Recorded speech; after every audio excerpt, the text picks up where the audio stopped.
Nothing like a good reaction video. Because the more information, the better, right? Especially when it comes to self-knowledge. We want to maximize that shit. Research actually shows that more frequent self-weighing is associated with more negative self-image, especially in women, younger people, and people in larger bodies. Some people see it as helpful for weight control. I used to be one of those people. I come from a family of doctors. My mom's an internist, my brother's about to be a cardiologist. My grandfather was a cardiologist. My grandmother was a pediatrician. One aunt is an oncologist, another aunt is an anesthesiologist, and I have an uncle who's also a cardiologist. And that's like all my relatives. A lot of strong women and a lot of fat phobia. I myself have 2 master's degrees in philosophy, which would be PhDs if I believed in my ideas enough like I do now, and a certification in personal training from a medical college. I've also done a lot of mental health work. Thanks to medical science and diet culture, most of us believe that weight is an indicator of fitness, health, and quality of life. For me personally, a smaller number on the scale has always been associated with better running times, more compliments on my physical appearance, fitting into more clothes, and greater physical comfort in my body. Up until a couple months ago, I'd been weighing myself almost daily, and it always got me down when I saw a larger number. Which is to be expected when one has such a strong desire for lightness. This would often lead to restrictive eating behavior and over-exercise. Who am I kidding? I've always been over-exercising. Still dismantling that ableism. Wait for these bolts to pass.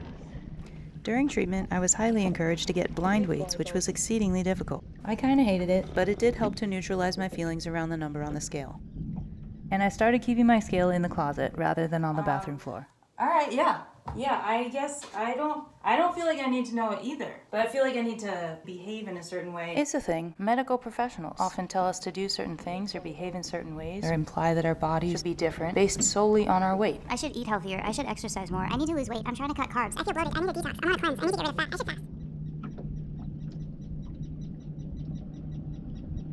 I'm gonna have like a good enough idea. I feel like I'm connected to my body enough to know what it can do. More information is often better. About a month after putting it away, I finally felt like I was ready to take my scale out again and weigh myself. Alright, I'm gonna do it. If we weigh more than we want to, we're liable to ignore our hunger signals and eat less intuitively. Oh, my my iPad battery, 155.8. Weight is not indicative of health. But isn't it such a mindfuck that one of the very definitions of the word weight is importance, value, and worth? Okay. Yeah, I put 155 on the sheet the other day. That was my guess. Fluctuations of around 5 pounds or more per day are normal. I still wish I were lighter, and I still have unhealthy diet culture messages running through my head all the time. I wear it well. Yeah.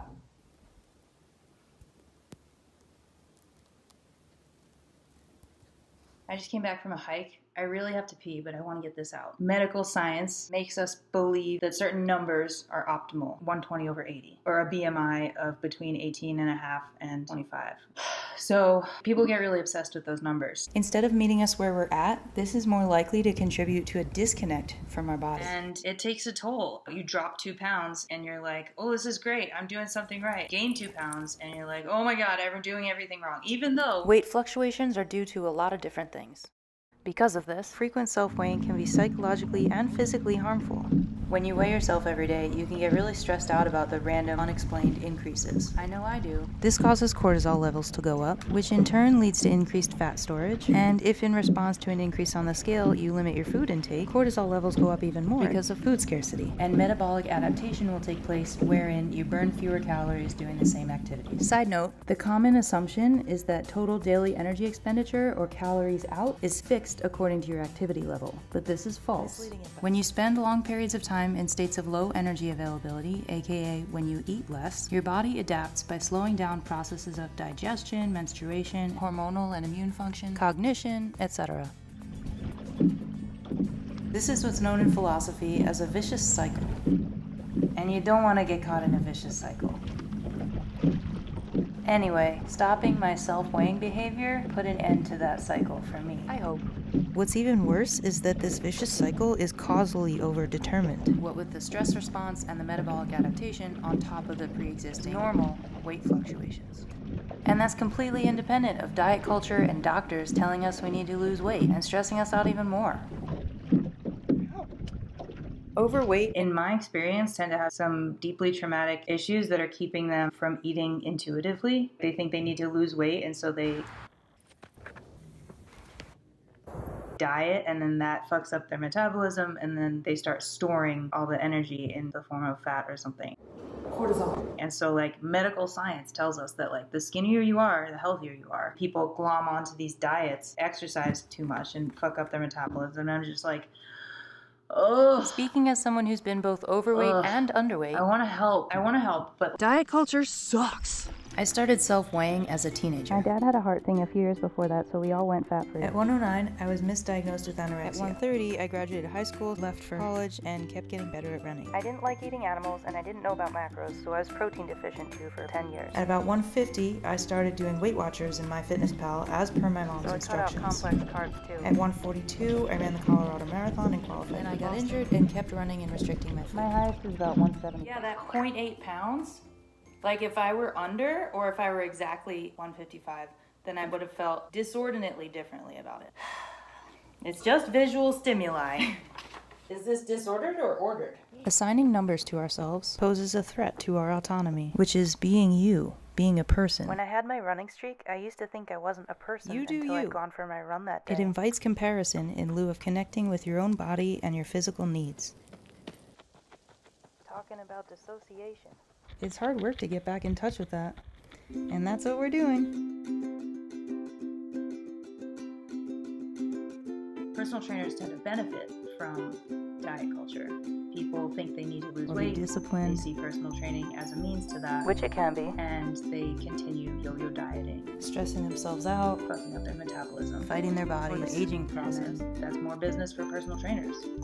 So yeah, I guess I do have some planning to do around this approach. Yep. I know it can work. We can do it. Oh yeah. We got this. We're doing it. All the way to the top. As I was making this video, ironically or appropriately, I don't know, I experienced acute stress and body dysmorphia. I woke up today and just felt gross, weak, extra. I'm also injured. Womp womp. And it took a lot of work to get myself out of that state. And honestly, being able to do that work is a fucking privilege. And I'm here for it. That's what I do. Look at that. You're so awesome. Hey, it's me. Woo woo! Just remember, if we weigh more than we want to, we're liable to ignore our hunger signals and eat less intuitively.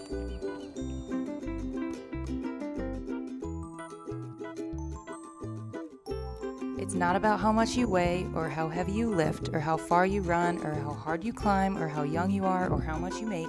Your value is in being a person, living and experiencing the world in a way that's real and authentic to you. There's more strength in neural connections than in muscle tissue. And if you need help finding that strength, I'm here. That's my line of work. Being able to do that work is a fucking privilege. I'm still kind of pissed about the circumstances and the people in my life that make this work necessary. That was sketchy. But Really sketchy. recovery's on me. We're good now. It's my job to work through this and to share what I've learned in the hopes that it might help some other people. Time to jump in. Cool. UPR. Yeah. I hope you found this interesting. I learned a lot. Obviously, I'm still working on some stuff. I welcome your feedback, especially if it's constructive. I really appreciate you watching this. And I'm particularly grateful to all the people who helped me explore this subject over the last couple weeks. I still wish I were lighter, and I still have a ways to go on body acceptance and intuitive eating and mindful movement, and I may always be under the influence of diet culture. But I know now that self-weighing is one of those rare instances in life where it's better not to know. It disconnects us from our bodies and contributes to a real-life vicious cycle. So from this point forward, I'm going to continue strengthening that mind-body connection, and I'm going to do it through mindful movement, eating regularly, and hydrating. There will be setbacks, so consistency is key. I hate falling. Not a good place to lose my flow. Here we go. Here's the flow. There it is. found it. Hopester, you feel the flow? Feel the force flowing through your body? Yeah? Whoa, it's just so beautiful. All right. Lean back on this. Mindful movement, radical acceptance. Things I'm working on. Get my weight And back. I'm really passionate about this work, especially when I get to do it with people like you. Thanks for being so awesome. Whoa! Whoa! I'm very insecure about my shoulders, stomach, knees, legs. But Thanks a lot, diet culture. And fuck you.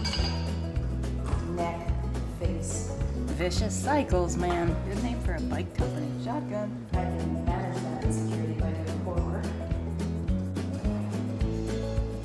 I think that's where people get the assumption that spot training is possible. It does make you feel more secure. It's a tough time to live in a woman's body, especially one that's been injured or had its rights taken away.